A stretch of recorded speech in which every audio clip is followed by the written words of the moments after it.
जय Jagannath अभिप्तास unique world को स्वागत। आज भिडियो आपण रही 25/7/2025 शुक्रवार शिशुबाटिका 3 प्रथम और द्वितीय श्रेणी लेसन प्लान। एबे देखिबा आमे शिशुबाटिका 3 प्रथम श्रेणी मल्टीग्रेड लेसन प्लान। शिशुबाटिका 3 प्रथम श्रेणी पर प्रथम पीरियड रही गोल बैठक सर्कल समय सामाजिक आवेगिक और नैतिक विकास CG4C 4.1 एक परिवार और संप्रदायर व्यक्ति भाव निजक चिन्हिबा आरंभ करेंगे। शिक्षण फलाफल निज बासस्थान ठिकणा प्रदान करेंगे। शिक्षण कार्य प्रति शिक्षार्थी व्यक्तिगत भाव निज नाम निज बापा माँ परिचय तथा निज बासस्थान ठिकणा प्रदान करेंगे। शिशुबाटिका 3 द्वितीय पीरियड मुक्त खेल शारीरिक विकास पाठ्यक्रम लक्ष्य दक्षता HW 3.18 A CG3C 3.3 निज हाथ आंगुठी द्वारा कार्य करने समय सठिकता प्रदर्शन करेंगे। शिक्षण फलाफल विभिन्न कार्य करने सूक्ष्म मांसपेशीर समन्वित चलन को व्यवहार करेंगे। शिक्षण कार्य चित्र संपूर्ण करी रंग देवे मुह पताकार चित्र यह कार्यफर्द 20 रही पृष्ठा 31 रही कार्य पुस्तिका अच्छी शिक्षण सामग्री। प्रथम श्रेणी सप्ताह 6 दिवस 3 कार्य आहा कि सुंदर पृष्ठा 80 जहाँकि विद्या प्रवेश शिक्षक सहायक पुस्तिका रही यह सहित कार्यफर्द 32 को कराइबा। आमर पाठ्यक्रम लक्ष्य दक्षता सेम रही शिक्षण फलाफल सेम रही। शिक्षण कार्य चित्र और लेखा चिट गोटे कला पटारे लगाई अन्य चिट को क्रम सजाइबा को कहबी। चित्र रंग देवे माछ बैगण एप्पल यह कार्यफर्द 32 पृष्ठा 33 कार्य अटे। शिक्षण सामग्री रही चित्र और लेखा चिट कार्यफर्द 32।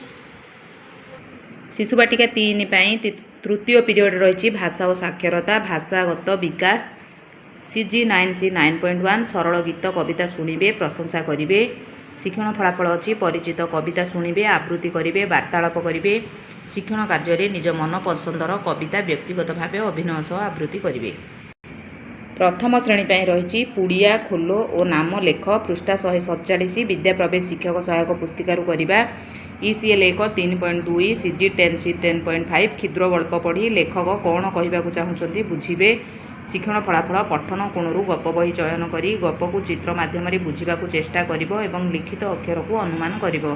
शिक्षण कार्य पिलामाने बजार में मिलुथिबा जिनिसर चित्र को देखि नाम कहिबे पर से नाम को निज खातार लिखिबे। चित्र कार्ड अच्छी शिक्षण सामग्री।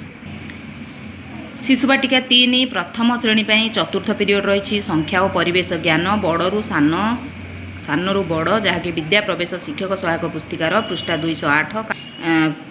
208 रही यह सहित प्रथम श्रेणी कार्यफर्द 33 करवा। बौद्धिक विकास अच्छी विकास दिग पाठ्यक्रम लक्ष्य दक्षता CG7C 7.1 IL 3.6 विभिन्न वर्गर वस्तु और मध्य संपर्क को निरीक्षण करेंगे।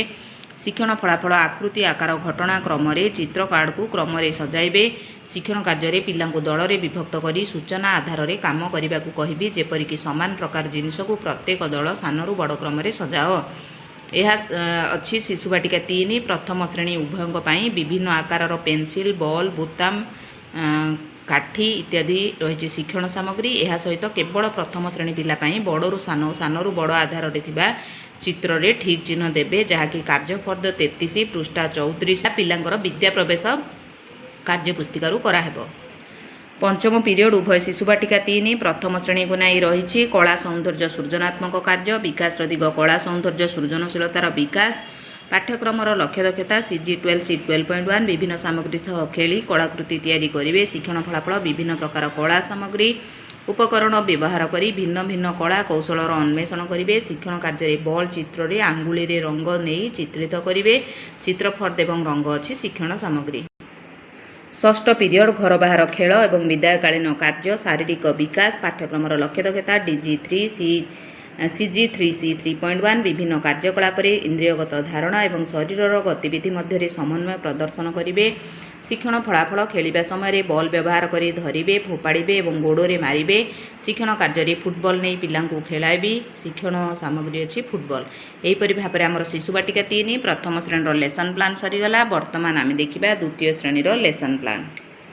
प्रथम पीरियड रही भाषा खेल पड़िया चित्र पोस्टर भाषागत विकास अच्छी विकास दिग पाठ्यक्रम लक्ष्य दक्षता DG2 CG11 C 11.2 OLD plus writing ଚିତ୍ର ପଠନ କରି ଅନୁଭୂତିକୁ ବର୍ଣ୍ଣନା କରିବେ। ଶିକ୍ଷଣ ଫଳାଫଳ ଚିତ୍ର ଆଧାରିତ ସରଳ ପ୍ରଶ୍ନର ଉତ୍ତର ଦେବେ। ଶିକ୍ଷଣ କାର୍ଯ୍ୟରେ ଖେଳ ପଡ଼ିଆର ଚିତ୍ରକୁ ଦେଖି ଅନୁଭୂତି ଆଧାରରେ ଗୋଟିଏ ଦୁଇଟି ବାକ୍ୟ କହିବେ। ନିର୍ଦ୍ଦିଷ୍ଟ ଉତ୍ତରମୂଳକ ପ୍ରଶ୍ନର ଉତ୍ତର ଦେବେ। ବଲ୍ ଚିତ୍ର କରି ରଙ୍ଗ ଦେବେ। ଶିକ୍ଷଣ ସାମଗ୍ରୀ ରହିଛି ଚିତ୍ର ପୋଷ୍ଟର ଲିଟରେସି କିଟ୍। ଦ୍ୱିତୀୟ ପିରିୟଡ଼ ରହିଛି ଭାଷା କାର୍ଯ୍ୟପୁସ୍ତିକା ସପ୍ତାହ 6 ଦିବସ 3 ପାଠ 33 ବିରାଡ଼ିର ମାଛ ଔଷଧ। ବିକାଶର ଦିଗ ଭାଷାଗତ ବିକାଶ ପାଠ୍ୟକ୍ରମର ଲକ୍ଷ୍ୟ ଦକ୍ଷତା DG2 CG11 C11.1 ଡିକୋଡ଼ିଂ plus writing. ଧ୍ୱନି ସଚେତନତା ଦକ୍ଷତାର ଅଭିବୃଦ୍ଧି। ଶିକ୍ଷଣ ଫଳାଫଳ ମାତ୍ରାଯୁକ୍ତ ଶବ୍ଦ ପଢ଼ିବେ ଲେଖିବେ। ଶିକ୍ଷଣ କାର୍ଯ୍ୟରେ ଚିତ୍ର ଦେଖାଇ ପାଠଟିକୁ ପଠନ କରି ପିଲାଙ୍କୁ ପଢ଼ିବାକୁ ଦେବି। ସରଳ ପ୍ରଶ୍ନର ଉତ୍ତର ଲେଖାଇବି। କାର୍ଯ୍ୟ ଫର୍ଦ୍ଦ ଅଛି ଶିକ୍ଷଣ ସାମଗ୍ରୀ। ତୃତୀୟ ପିରିୟଡ଼ରେ ଭାଷା ପାଠ 6 ହାତୀ ମାନିଗଲା ଏଣ୍ଡୁଅ କଥା। ବିକାଶର ଦିଗ ଭାଷାଗତ ବିକାଶ ପାଠ୍ୟକ୍ରମର ଲକ୍ଷ୍ୟ ଦକ୍ଷତା DG2 CG10 C10.1 reading plus writing. ଧ୍ୱନିର ଅକ୍ଷରକୁ ଯୋଡ଼ି ଶବ୍ଦ ଗଢ଼ିବେ। ଶିକ୍ଷଣ ଫଳାଫଳ ଶବ୍ଦ ପଠନ କରିବେ। ଅଣ୍ଡ ଅକ୍ଷରଯୁକ୍ତ ଶବ୍ଦ ଚିହ୍ନିବେ। ଶିକ୍ଷଣ କାର୍ଯ୍ୟରେ ଶବ୍ଦ ପଠନ କରି ଅଣ୍ଡ ଅକ୍ଷରକୁ ଏଣ୍ଡୁଅ ସହ ଏବଂ ଅଣ୍ଡ ଅକ୍ଷରକୁ ହାତୀ ଶୁଣ୍ଢ ସହ ଗାର ଟାଣି ଯୋଡ଼ିବେ। ଅଭ୍ୟାସର 6 ନମ୍ବର ପୃଷ୍ଠା 46ରେ ଏହା ରହିଛି। ପାଠ୍ୟପୁସ୍ତକ ଅଛି ଶିକ୍ଷଣ ସାମଗ୍ରୀ। ଚତୁର୍ଥ ପିରିୟଡ଼ରେ ଗଣିତ ଖେଳ ପାଠ 5 ସାନ ବଡ଼ ସଂଖ୍ୟା ଚିହ୍ନିବେ। ବୌଦ୍ଧିକ ବିକାଶ ପାଠ୍ୟକ୍ରମର ଲକ୍ଷ୍ୟ ଦକ୍ଷତା DG3 CG8 C8.5 ଦଶାଙ୍କ ପଦ୍ଧତିରେ ସ୍ଥାନୀୟ ମାନ ବ୍ୟବହାର କରି ଅନେସ୍ପଦ ପର୍ଯ୍ୟନ୍ତ ସଂଖ୍ୟାର ପରିମାଣ ଚିହ୍ନାଇବେ। ଶିକ୍ଷଣ ଫଳାଫଳ ସଂଖ୍ୟାର ଅଦଳ ବଦଳ କରି ନୂଆ ସଂଖ୍ୟା ଗଢ଼ିବେ। ଶିକ୍ଷଣ କାର୍ଯ୍ୟରେ ଖାଲି ସ୍ଥାନ ପୂରଣ କରିବେ। ଅଭ୍ୟାସ 2 ନମ୍ବରର ପୃଷ୍ଠା 40କୁ କରାଇବା। ପାଠ୍ୟପୁସ୍ତକ ଅଛି ଶିକ୍ଷଣ ସାମଗ୍ରୀ। ପଞ୍ଚମ ପିରିୟଡ଼ ଗଣିତ କାର୍ଯ୍ୟପୁସ୍ତିକା ସପ୍ତାହ 7 ଦିବସ 4ର କାର୍ଯ୍ୟଫର୍ଦ୍ଦ ପୂରଣ କରାଇବା। ବିକାଶର ଦିଗ ସେମ୍ ରହିଛି। ପାଠ୍ୟକ୍ରମର ଲକ୍ଷ୍ୟ ଦକ୍ଷତା ସେମ୍ ରହିଛି। ଶିକ୍ଷଣ ଫଳାଫଳ ଅଛି 2 ଅଙ୍କ ବିଶିଷ୍ଟ ସଂଖ୍ୟାର ସ୍ଥାନୀୟ ମାନ କହିବେ। ଶିକ୍ଷଣ କାର୍ଯ୍ୟରେ ଉଦାହରଣ ଦେଖି ଖାଲି ସ୍ଥାନ ପୂରଣ କରିବେ। କାର୍ଯ୍ୟଫର୍ଦ୍ଦର ପୃଷ୍ଠା 48 କରାଇବା। କାର୍ଯ୍ୟଫର୍ଦ୍ଦ ଅଛି ଶିକ୍ଷଣ ସାମଗ୍ରୀ। ଷଷ୍ଠ ପିରିୟଡ଼ ପରିବେଶ ପାଠ 6 ହାତୀ ମାନିଲା ଏଣ୍ଡୁଅ କଥା। ବୌଦ୍ଧିକ ବିକାଶ ପାଠ୍ୟକ୍ରମର ଲକ୍ଷ୍ୟ ଦକ୍ଷତା CG7 C7.3 ଦୈନନ୍ଦିନ ଜୀବନର ସମସ୍ୟା ବିଷୟରେ କହିବେ। ଶିକ୍ଷଣ ଫଳାଫଳ ଜଳ ଅସନା ହେବାର କାରଣ କହିବେ। ଶିକ୍ଷଣ କାର୍ଯ୍ୟରେ କେଉଁ ସବୁ କାରଣରୁ ପାଣି ଅସନା ହୁଏ ପିଲାମାନେ ଜଣ ଜଣ କରି କହିବେ। ଅଭ୍ୟାସର 11 ନମ୍ବର ପୃଷ୍ଠା 48 କରାଇବା। ଚିତ୍ର ଫର୍ଦ୍ଦ ଅଛି ଶିକ୍ଷଣ ସାମଗ୍ରୀ। ସପ୍ତମ ଏବଂ ଶେଷ ପିରିୟଡ଼ ରହିଛି ଖେଳ ଶାରୀରିକ ବିକାଶ ପାଠ୍ୟକ୍ରମର ଲକ୍ଷ୍ୟ ଦକ୍ଷତା CG3 C3.1 ବିଭିନ୍ନ କାର୍ଯ୍ୟକଳାପରେ ଇନ୍ଦ୍ରିୟଗତ ଧାରଣା ଓ ଶରୀର ଗତିବିଧି ମଧ୍ୟରେ ସମନ୍ୱୟ ପ୍ରଦର୍ଶନ କରିବେ। ଶିକ୍ଷଣ ଫଳାଫଳ ଖେଳିବା ସମୟରେ ବଲ୍ ଧରିବେ ଫୋପାଡ଼ିବେ ଗୋଡ଼ରେ ମାରିବେ।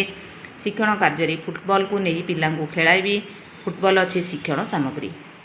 ଏହିପରି ଭାବରେ ଶିଶୁ ବାଟିକା 3 ପ୍ରଥମ ଦ୍ୱିତୀୟ ଶ୍ରେଣୀର ଲେସନ୍ ପ୍ଲାନ୍ଟି ସରିଯାଇଛି। ଆଶା କରୁଛି ଭିଡ଼ିଓଟି ଆପଣମାନଙ୍କ ପାଇଁ ନିଶ୍ଚୟ ଭାବେ କାର୍ଯ୍ୟରେ ଆସିବ। ମୋର ଭିଡ଼ିଓଟି ଶେଷ ପର୍ଯ୍ୟନ୍ତ ଦେଖିଥିବାରୁ ସମସ୍ତଙ୍କୁ ଅଶେଷ ଧନ୍ୟବାଦ। ଯେଉଁମାନେ ମୋ ଚ୍ୟାନେଲରେ ନୂଆ ଅଛନ୍ତି ଅନୁରୋଧ ମୋ ଚ୍ୟାନେଲକୁ ସବସ୍କ୍ରାଇବ୍ କରିବେ ଏବଂ ପାଖରେ ଥିବା ବେଲ୍ ବଟନଟିକୁ କ୍ଲିକ୍ କରିଦେବେ। ଯାହାଫଳରେ ମୋ ଚ୍ୟାନେଲରୁ ଆସୁଥିବା ସମସ୍ତ ନୋଟିଫିକେସନ୍ ଆପଣମାନେ ସର୍ବପ୍ରଥମେ ପାଇପାରିବେ। ମୋର ଭିଡ଼ିଓଟିକୁ ଶିକ୍ଷକ ବନ୍ଧୁମାନଙ୍କୁ ସେୟାର କରିବା ପାଇଁ ଜମା ବି ଭୁଲିବେ ନାହିଁ ଏବଂ ମତାମତ ନିଶ୍ଚିତ ଭାବେ କମେଣ୍ଟ ମାଧ୍ୟମରେ ପ୍ରଦାନ କରିବେ। ରହୁଛି ଧନ୍ୟବାଦ। ଜୟ ଜଗନ୍ନାଥ।